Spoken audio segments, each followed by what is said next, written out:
বন্ধুরা, আজকে যেটা বানাচ্ছি তোমরাই গেস করে বলো এটা কি তৈরি করছি।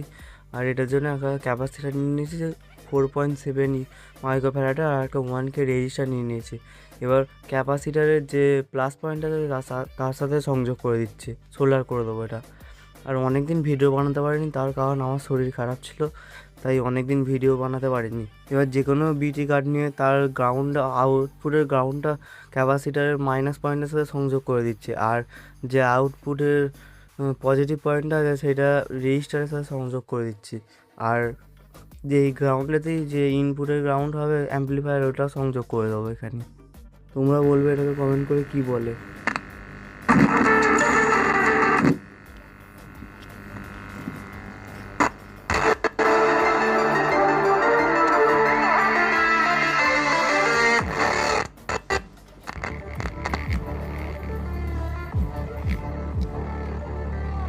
শুধু লো ফ্রিকোয়েন্সিটা ধরছে আর হাই ফ্রিকোয়েন্সিটাকে আটকে দিচ্ছে।